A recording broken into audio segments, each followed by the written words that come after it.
controller. Let's dive into a world filled with pixel art. Yeah. Turbo graphics, Nintendo or Sega. We'll find the perfect game to make our hearts race. Should it be Zelda Beyond Shadowgate or Ease? Or maybe Contra with its fast-paced action? What I want to talk about this time, I was thinking about this on my way out here, and video game magazines. I really want to talk about video game magazines because it's got me thinking about like where the art of video game magazines has kind of died. When did it die? Is that when Game Informer officially finally canceled? Is it when EGM or GamePro and all those other game magazines died? I'm not really sure, but but I do know that it is a kind of a lost art. It's a lost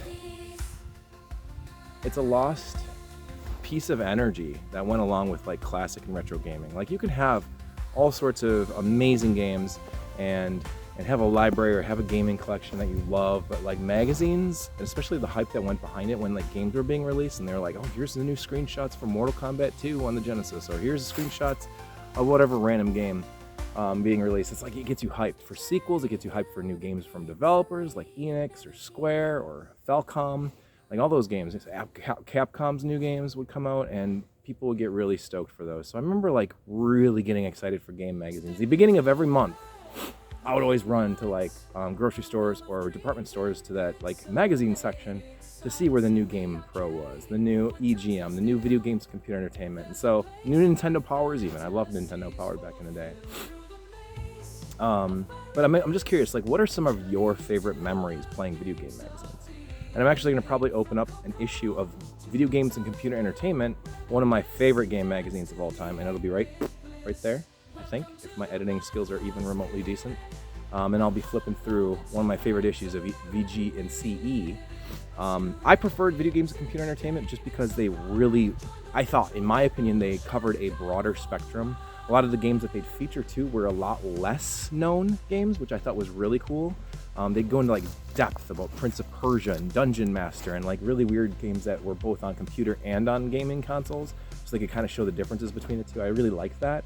Whereas everybody else was doing Street Fighters and Mega Mans, you know, and all the big hits and stuff like that. I love those as well, and I love EGM. EGM is, in terms of like the length of how long Electronics Gaming Monthly was around for, is probably the best gaming magazine. But a lot of times there were reviewers, and even I talked to Trickman Terry, I've talked to rest in peace Marty. He told me, and I'm sure it was across all video game magazines, but they sometimes wouldn't review games fully. They would get a gist of it, they'd play a couple levels and then give a full review. I remember one of his biggest errors ever was giving Gimmick on the NES like a 4 or 5 out of 10, saying it was too easy. And I'm like, dude, you've never played that game. And he's like, you're right. It looked like Kirby. I assumed it was an easy game. I'm like, dude, terrible. And then it was canceled anyway, so it never officially came out. But I think that there was a lot of stuff like that happened in game magazines. But I love VG and CE, Video Games Computer Entertainment. They gave a fair shake to the TurboGrafx when it was released. They did this huge TurboGrafx versus Genesis when the late 80s, 89, when it came out in November of 89. They did this huge thing about TurboGrafx versus Genesis and what games they preferred and what systems they thought would prevail. And they actually picked the Turbo. And maybe I'm biased there in saying that that's the reason why I like VG and CE better, is because they were like, yeah, the TurboGrafx is the way to go, because they were talking about how there's more releases and there's more games and the variety of types of games were better and things like that. And obviously couldn't be further from the truth, because it wound up being, a year later, Genesis literally pulled away so far ahead of the Turbo. But like, I liked that game magazine a lot. I loved the way they scored things. It was 1 out of 10, and then they would do graphics and sound and controls and fun factor, just like GamePro would do.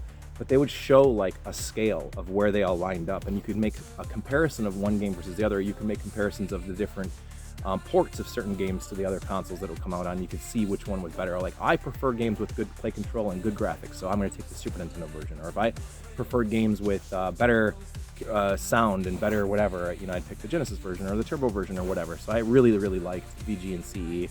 whereas EGM was always just a 1 out of 10 scale, and they would give like a small paragraph blurb about the game, and a lot of times they were kind of nonsensical because whatever. But I lived by those reviews. I loved the reviews. I loved the game, the hype, the previews of games that were on the way, games that were overseas. I thought that were really cool. I loved the ordering sections of game magazines where you could go in the back of them and find different stores that were offering games for sale.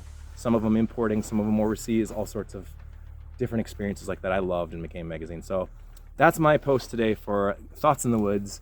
I hope you guys enjoy game magging, that's not even the word. But I hope you guys are fans of video game magazines. If you are, let me know in the comments below which were some of your favorites from back in the day. It could be an issue, it could be an entire line of game magazines, whatever.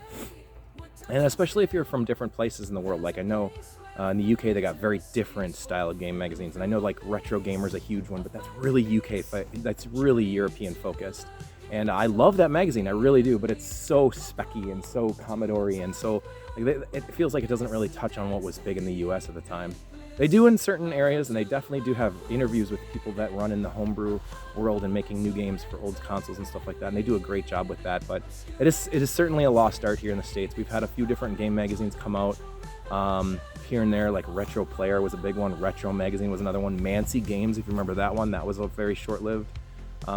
Retro Gaming Magazine Current, like a new gaming magazine for retro games.